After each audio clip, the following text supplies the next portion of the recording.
如果你的鞋子是皮的话，那就不行；如果是塑胶的那种拖鞋就可以，但是皮鞋是不穿的。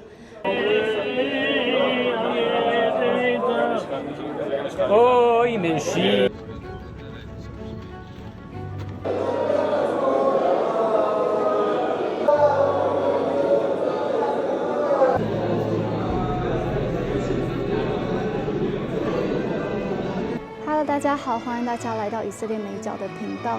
今天是以色列的圣殿被毁日 Tisha B'Av， 就是哀悼月的第9号。在这一天呢，会哀悼第一圣殿和第二圣殿的被毁。那在我身后呢，是在耶路撒冷的一个古迹，叫做宽墙。它是在西元前8世纪的时候由西西家王所建。那个时候因为北国已经被灭亡了，所以南国的压力非常的大。亚述王要打来，所以西西家王就盖了这样子的一个宽墙，现在在以色列也可以看得到。那后来呢，在西元前586年，南国还是灭亡了，然后被掳到巴比伦，所以呢，这个墙就是在见证那一次的历史。那当然后来，犹太人有回归，然后重新盖了圣殿。第二圣殿，也就是他们回归的时候盖的圣殿，由希律王来扩展。但是因为在西元70年的时候，圣殿再次被毁，这次的敌人是罗马人。那从那一次以后，犹太人他们就亡国，被掳到世界各地四散，一直到1948年的时候才重新建国。那当然啦，就是在耶路撒冷，因为它是犹太人心目中最神圣的城市，一直都有少数的犹太人居住，但是他们的居住的环境条件都不是很好，所以是非常的少数。那今年的圣殿被毁日又比去年更加沉重，因为以色列才经历了10月7号的这么大一场的浩劫。这是在大屠杀以来，第一次在一天内有那么多犹太人被杀害。所以在我们前面呢，这是一个古迹，叫做 Cardo， 跟刚才西西家王的宽墙差了大概至少1000年。那你们可以看到前面有很多的照片，然后这边有英文字写“为了这些事情，我们哀伤”。这一些照片呢，就是10月7号的受害者，也有为国捐躯的以色列军人。那犹太人呢，会是在圣殿被毁日之前的3周，用3周的时间就开始准备来过圣殿被毁日。在这3周内，有些人他们不会做任何重大的决定，包含是结婚，包含是置产、买房子这一类的事情。那在这一天呢，犹太人他们不会洗澡，不会刷牙，也不会穿鞋子。如果你的鞋子是皮的话，那就不行；如果是塑胶的那种拖鞋就可以，但是皮鞋是不穿的。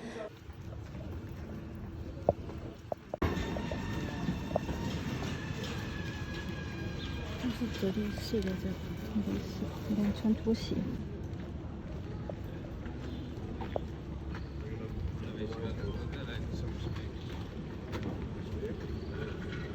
然后当然也不会做任何娱乐的事情。这一天他们会读耶利米哀歌。为什么要读耶利米哀歌？因为耶利米哀歌就是在纪念第一圣殿被毁的时候发生在耶路撒冷的光景。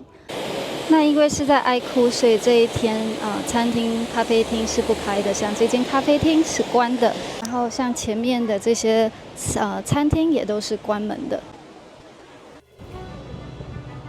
耶利米哀歌4章1到10节，耶路撒冷陷落之后，黄金何其失光，纯金何其变色，圣所的石头倒在各市口上，锡安宝贵的粽子好比金晶，现在何竟尚为窑匠手所做的瓦瓶？野狗尚且把奶乳补妻子，我民的妇人倒成为残忍，好像旷野的鸵鸟一般。吃奶孩子的舌头因干渴贴住上膛，孩童求饼，无人拨给他们。素来吃美好食物的，现今在街上变为孤寒；素来握朱红褥子的，现今躺卧粪堆。都因我众民的罪孽比所多玛的罪还大。所多玛虽然无人加手与他，还是转眼之间被倾覆。锡安的贵胄素来比雪纯净，比奶更白。他们的身体比红宝玉更红，像光润的蓝宝石一样。现在他们的面貌比煤炭更黑，以致在街上无人认识。他们的皮肤紧贴骨头，枯干如同槁木。饿死的不如被刀杀的，因为这是缺了田间的土产。只有身体衰弱，渐渐消灭。慈心的妇人，当我众民被毁灭的时候，亲手煮自己的儿女作为食物。很难想象是什么样子的光景，妈妈会煮自己的小孩来当做食物。并且是发生在耶路撒冷这个地方，就因为当时圣殿已经被毁，然后城市非常的贫穷，非常的饥饿，因为战争的关系。那所以为什么以色列犹太人现在要哀哭，就是不希望耶路撒冷有一天又落到那样子的光景，会逼到妈妈去吃自己的小孩。那耶利米哀歌里面还有其他的，像是他们的处女啊、年轻人啊被掳去啊、被玷污啊，这些都是写在耶利米哀歌里面的。那前面的这个金灯台呢，是有一群犹太人，他们希望第三圣殿可以被建起来，那就已经开始准备了一些圣殿里面要用的东西，就像是这个是金灯台。那如果你们是在圣殿被毁日的时候来到耶路撒冷，会注意到就是刚才有说，路上的人很多可能不会穿鞋子，或者是不穿有皮革的鞋子。另外呢，就是没有什么娱乐活动，然后城市很多的商店跟餐厅都是关的，像这些商店都是关的。那为什么不能够穿皮鞋或者是要光脚呢？这就是在代表在上帝面前的一个卑微，因为皮革在以前是象征一个财富，有钱人才可以穿皮做的鞋子。这个 Burnt House 景点呢是在耶路撒冷里面，是第二圣殿时期的房子，然后在西元70年的时候被毁灭。那在这个地方呢，就有展示在这里挖掘到的一些器皿。这个很特别，它是用石头做的。石头对犹太人来讲是不会变成不洁净的器皿。那因为很贵，所以通常就是只有在祭祀的家才会发现。也就是说呢，这个看电影的地方有一个遗迹，这个遗迹是一个家。那这个位置呢是在第二圣殿时期的上城区。也就是说，这是一个有钱的祭司家。那边也有其他的那个器皿，应该也是石头做的，代表说这真的是一个很有钱的家。那这个地方呢，是1967年6日战争之后，以色列才重新发掘到的。那这是这个家的一个平面图，属于 Cutterose， 这里有写，因为他们有挖到这个硬币，然后上面写 Cutterose。那在耶稣时期，犹太人分为蛮多的教派，祭司呢通常就是撒都该人，然后也有法利赛人，然后也有就是要从罗马统治中独立的奋锐党，然后也有信耶稣的犹太人。那这些人呢，就是有不一样的政治理念，有不一样的宗教的仪式，所以彼此之间有很多的冲突。那这个地方呢，就是他们挖掘到曾经有一个祭司的家。那这里就有一个影片，就在讲述圣殿被毁的故事。因为在耶稣时期，没有人觉得说这么华美的圣殿有可能有一天会被毁，这根本是不可能的一件事情。但是在哀坡月9号的那一天，罗马人真的进攻了，然后真的就把圣殿就烧毁了。圣殿烧了2天，然后有上千个人被杀。然后犹太人就此流亡，一直到1948年的时候，才重新有了一个自己的国家。那这个地方的电影呢，是有中文语音的，还不错，25分钟，有一个好听的故事，也不是故事，它是一个历史，但是它是用一个很故事性的方式来把历史呈现给大家。虽然我觉得这样子22块 shekels 有点贵，但是可以考虑啦。这里有写为什么耶路撒冷被摧毁。那第一次是因为拜偶像，那第二次呢，是因为仇恨。那他没有说是什么样的仇恨，彼此之间的仇恨，还是外人对犹太人的仇恨，但反正就是仇恨。哇，在这里啊，还蛮远的，就听得到前面的犹太人在西墙前面祷告的声音。这里有2个入口。前面这个有人走的呢，是通往圣殿山，也就是现在磐石清真寺园区的入口。然后这边呢是通往西墙的入口。我们跟着大家一起上圣殿山看看。那走这个桥的时候，可以看得到西墙那边祷告的人。然后这边也有很多祷告的人。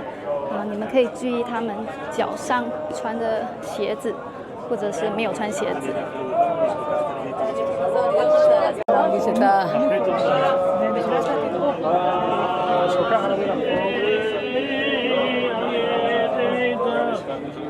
אוי מנשי לא נגזים אבל הכל לא קשור, הוא לא ידידתי אז כן, אבל זה חילוני, הייתי בצ'אנס 这是在西墙祷告的犹太人，大部分呢都是穿球鞋，然后有人在那边很敬虔的祷告，地应该超烫的，那他就是完全趴在地上，也没有用椅子。那边也是大部分都是没有用椅子。我们现在呢来到了磐石清真寺跟阿克萨清真寺的中间。那这个清真寺现在也都还有在使用。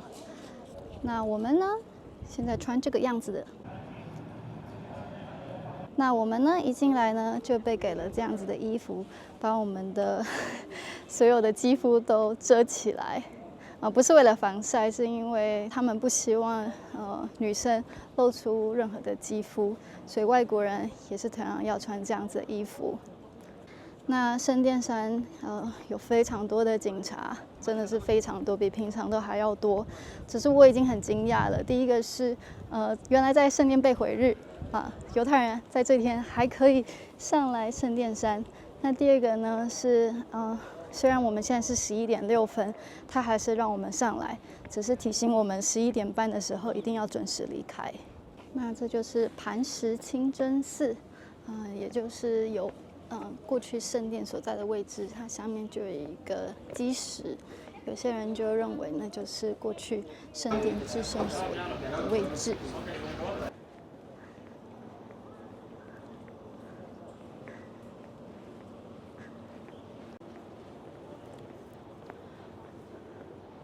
那圣殿山的园区非常的大，我们不是说耶路撒冷4大区吗？其实有些人会把圣殿山园区的这个空间算成第5区，因为它真的是太大了。如果你们是现在来的话，那可能就是看到很穆斯林的一个环境。然后刚才上来之前也有被嘱咐说不可以祷告或者做任何就是跟宗教有关的事情，可以拍照，就这样。那所以如果要去想象在耶稣时期这个地方是什么样子的话，可能有一些困难。那这也是为什么我在我的以色列美角的旅游工具书上面就有标示出在耶稣时期什么东西在什么样的位置，那可以在地图上面找到。那圣殿山的东边呢是橄榄山，金门就是我现在手指的位置，就在那边。那我现在要带大家看一个东西。好，我要给大家看的呢，就是第1阶，它跟上面的这些阶梯都不一样，它是有不一样的石头所建，而且特别的大块。那它代表什么意义呢？卖个关子，但是在旅游书里面有答案，可以去看哦。我跟妈妈上来以后才发现，犹太人都没有上来，这里只有我们2个游客跟穆斯林，可能还有其他游客啦。那我在想，可能犹太人不想要上来，因为这里太神圣了，在旁边爱哭就好。那另一个可能性就是，以色列的军方不希望他们上来，因为太敏感了。2个可能性都有。那圣殿山园区有好几个门，上来只有从我们刚才走的那个门可以进入。那离开呢是任何的门都可以，所以我们现在就找一个门出去咯。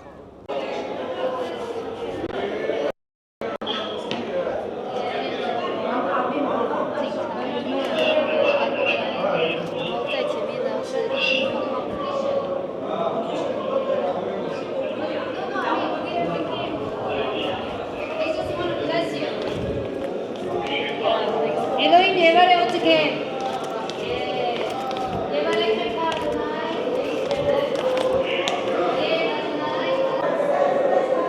这些基督徒韩国女生，常常在以色列祷告。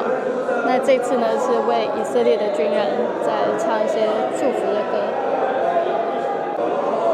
那这些店呢，应该也是因为圣殿被毁日，所以我猜是被规定不能够开门。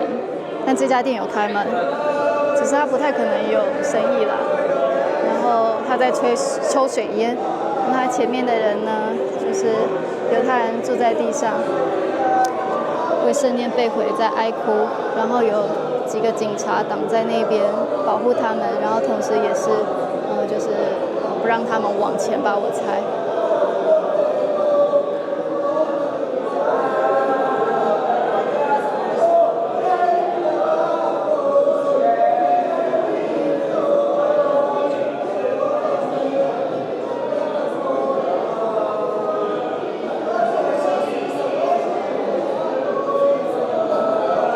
他们都是坐在地上祷告。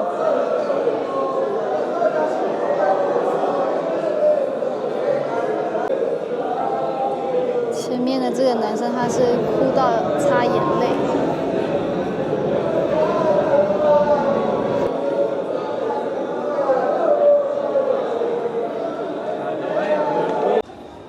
我们刚才从这个门出来。然后这边的商店今天都是关门的。我们现在回到西墙这边了，然后在阴影的地方呢，有5、6个人在睡觉吧，可能他们昨天晚上彻夜的在这里祷告。然后不知道大家能不能听到有人就是唱祷告的一些词。那这就是今天的西墙从地面的这个角度来看，那左边这边呢，它会有一些行程，你可以到西墙的地底下去看，西律宫殿的地基，那个石头的巨大的程度超过这个可能有10倍吧。然后那个很明显的那个伞呢，是伊索比亚犹太人会用的雨伞，讲错了，不是雨伞，遮阳伞，可能。那边有一群人在祷告，但是是站着，坐着的是在那边。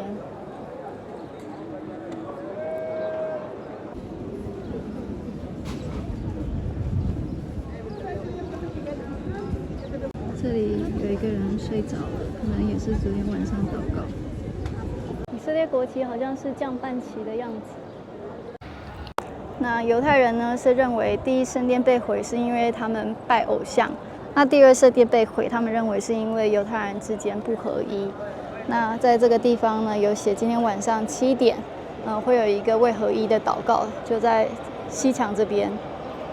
好啦，我们的影片今天就到这边了，谢谢大家看以色列美角的频道。如果有兴趣的话，可以订阅，然后分享这个频道给对以色列或者是对圣经有兴趣的朋友。